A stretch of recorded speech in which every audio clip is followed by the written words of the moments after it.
যে কাঁধগুলো অনেক লাশ তুলেছে, তো শুধুমাত্র আমাদের শহীদ কমরেডদের না, এই চাকদা, শিমুরালি, এই গোটা এলাকার গণতন্ত্রের লাশও আমরা আমাদের কাঁধে তুলেছি, যে লাশটা ফেলে দিয়েছে তৃণমূল আর বিজেপি ভোট না করতে দিয়ে। তৃণমূল, পুলিশ, বিডিও এরা তিনজন মিলে একটা ত্রিভুজ তৈরি করেছে, আর সেই ত্রিভুজটাতে সরকারি কর্মচারীরা পার্ট নিয়েছে।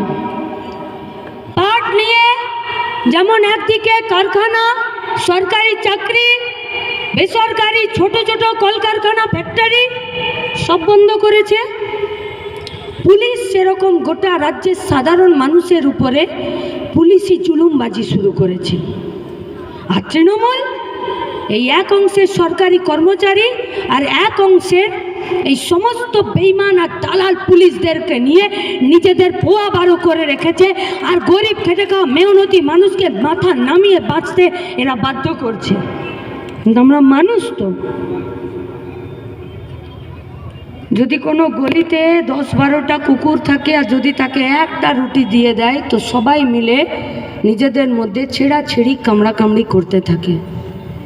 কিন্তু ওই পাড়াতে যদি কখনো চোর আর ডাকাত আসে, তখন কিন্তু ওই 10-12টা কুকুর একটু আগে যারা নিজেদের মধ্যে মারামারি খাওয়াখাই করছিল, তারা সবাই একসাথে চিৎকার করে গোটা গ্রামকে জাগিয়ে দেয় যে পাড়াতে চোর ঢুকেছে।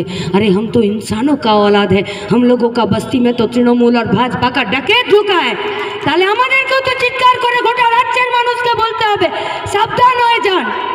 আর যত ইনসাফ যাত্রা ব্রিগেডের দিকে যাচ্ছে, তত ওদের বুকে ধুকপুকানি বাড়ছে। সিঙ্গের বাজারে ওরা আমাদের কয়েকটা ঝান্ডা আর কিছু ফ্লেক্স ছিঁড়ে দিয়েছে, আর ছিঁড়ে দিয়ে ভাবছে মইদুল আনি সুদীপ্তদের সহযোদ্ধারা এরা বোধহয় আটকে যাবে। लेकिन हम लोग बोलना चाहते हैं कि आप लोगों का ये डर हम लोगों को अच्छा लगा, যারা এতগুলো পথে থেকেও আজকে ইনসাফ যাত্রাকে আপনারা ভয় পাচ্ছেন। আরে ওই ঝান্ডাগুলো নারদা সারদার ঘুষ আর দালালি আর কমিশনের পয়সাতে নয়, ওটা আমাদের বাপ কাকাদের, আমাদের সহযোদ্ধাদের রক্ত আর ঘামের পয়সা। আর কথা দিলাম, যে হাতে তোমরা ঝান্ডা ছিঁড়েছ, একদিন সেই হাতেই তোমাদেরকে আমাদের ঝান্ডা আর ফ্ল্যাগ টাঙানোর জন্য এই পশ্চিমবঙ্গে আরও নতুন করে জোয়ার আসবে। আর সেই জোয়ারে সমস্ত মানুষকে সামিল হবার জন্য 7 জানুয়ারি ব্রিগেডের মাঠে আসার আবেদন জানিয়ে আমার কথা শেষ করছি। ইনকলাব জিন্দাবাদ।